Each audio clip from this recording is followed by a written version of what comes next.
Vamos mudar de assunto, vamos falar dos nossos animais. Que doar sangue salva vidas todo mundo já sabe, mas um fato pouco conhecido é que cães e gatos também podem ser os heróis dos pets. Certas enfermidades podem levar um animal a precisar de sangue. Quem nos explica mais sobre o assunto é o médico veterinário Matheus Marques. Matheus, é um prazer recebê-lo aqui no Ver Mais e já nos conte como funciona essa questão. Quando que os cães e gatos precisam de sangue, tudo bem? Tudo bem, tudo certo. Os cães e gatos, geralmente, eles precisam de sangue quando tem uma comorbidade inicial. Seja uma anemia, seja ela hemolítica ou não, pode ser um trauma, uma hemorragia, pode ser também uma alergia. Muitos casos podem ser necessários e é muitas vezes imprescindível fazer essa transfusão. Questão de, às vezes, acidentes, cirurgias também podem precisar, assim como os humanos. Sim, assim como os humanos, muito similar. Às vezes um cão atropelado ou caiu de uma sacada, de alguma coisa assim, é necessário fazer a transfusão para poder repor os fluidos sanguíneos, né? E eu vi que eles têm vários tipos de sangue. Quais são os tipos sanguíneos de cães? Na verdade, os cães eles têm muitos, tá? Eles têm 11 tipos sanguíneos. Nossa! Sim, muito mais que os humanos. Os gatos são mais simples, têm apenas 3, tá? O AB e o AB. E os cães quais são, assim, por cima? Olha, por cima, assim, na verdade eu não tenho anotado bem certinho o nome deles, mas são 11 e, na verdade, no momento da doação isso não é tão importante exatamente o tipo, tá? É importante fazer o teste de compatibilidade. Quando o animal vem, a gente pega o sangue, uma amostra de sangue do doador e do receptor. E aí a gente vê se tem uma compatibilidade, se a gente consegue usar aquele doador. Então, se eu tenho um cão que tem um tipo de sangue diferente do que vai doar, não depende do sangue, que nenhum humano tem que, o B só doa para esse, para aquele ali, é mais questão de compatibilidade. Isso, exatamente. Na verdade, os cães, né, na primeira doação, eles podem receber de vários tipos sanguíneos, tá? Eles não têm um anticorpo contra outros tipos sanguíneos da primeira doação. Por isso que é muito importante a gente tomar muito mais cuidado na segunda doação. A primeira doação é mais tranquila, tá? Muitos casos de emergência a gente acaba nem tendo tempo de fazer o teste de compatibilidade, mas, né, a segunda tem que ter bastante para evitar rejeições, né, que pode levar a uma anafilaxia, enfim, até a morte. Então tem que ter, é um processo que tem bastante cuidado, tá? Tem que respeitar os processos, tá? E os cães, eles só podem receber de cães do mesmo porte? Tem essa questão? Então, o ideal é que sim, só que pro doador poder doar, ele tem que ter no mínimo 25 quilos, tá? Então, às vezes, um cachorrinho pequeno vai receber o sangue de um cachorro grande, não tem problema. E os gatos, como funciona essa questão de doação? Daí, o sangue tem que ser semelhante, o mesmo sangue? Não, os gatos é mais complicado, tá? Os gatos, eles são feitos 3 tipos sanguíneos, o A, o B e o AB. No A, grande parte dos felinos tem esse tipo sanguíneo.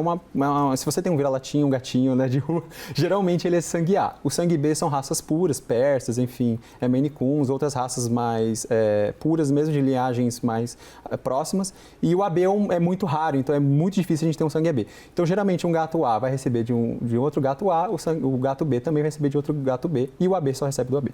Tá? E como funciona essa questão do tirar o sangue para fazer a doação? É semelhante com um dos humanos? Muitas vezes é semelhante, tá? Mas outras vezes não, porque depende do comportamento do doador. É claro, ele tem que ser dócil, né, para poder doar, para facilitar todo o processo. Mas se é uma emergência, a gente só tem um cão que não é tão dócil assim, às vezes é necessário a gente sedar o animal para a gente poder fazer o procedimento.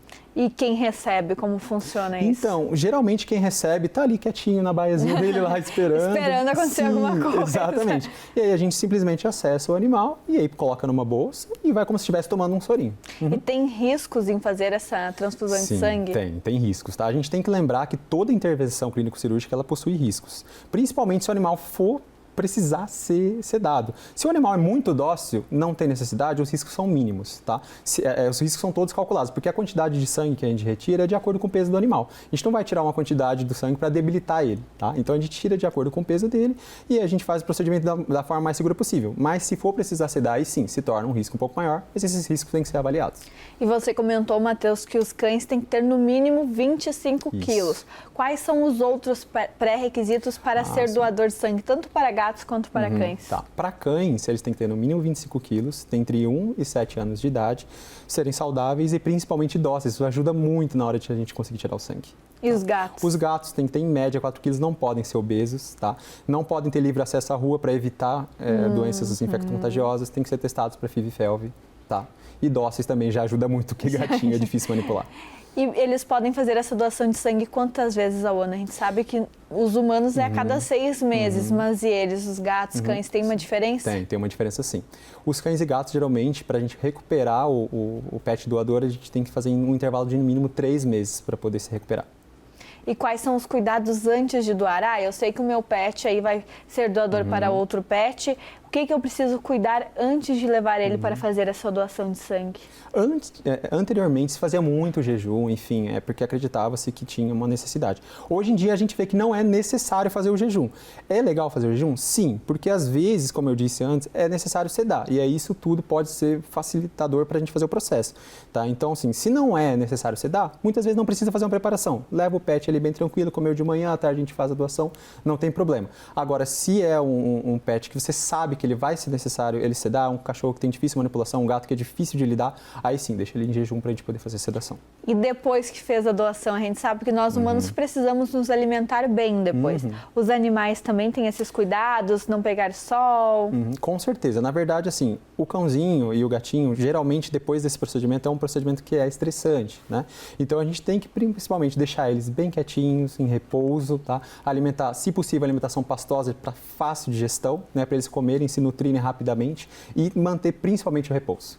E a gente estava falando que aqui não existe um banco de sangue, mas no geral os pets podem ser doadores recorrentes, assim como os humanos, regulares? Sim, podem sim, sempre respeitando esse intervalo e fazendo exames, né, periódicos, é possível fazer sim e serem doadores periódicos. E para os pais de pets aí que estão nos assistindo e pensam, meu pet tem todos os pré-requisitos, eu sou doador como humano, também quero colocar aí meu pet e ajudar a salvar vidas, como faz para doar? Então, primeiro procurar uma clínica e perguntar se eles têm um banco ou pelo menos algum lugar que possa ser armazenado esse sangue, tá? Geralmente o sangue consegue ser armazenado até 30 dias, então de repente a pessoa pode encaminhar, né, para uma clínica veterinária, conversar com o veterinário responsável, avaliar os exames, ver se está tudo certinho para poder doar.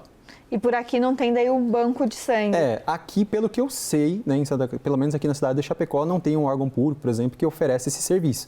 É claro, né, por exemplo, na Clinicão lá, nós fornecemos esse serviço, né, nós temos algumas bolsas de sangue, mas é claro, tudo isso vai depender também do tipo sanguíneo do receptor. Então, às vezes a gente tem uma bolsa de sangue, mas não é compatível com o receptor.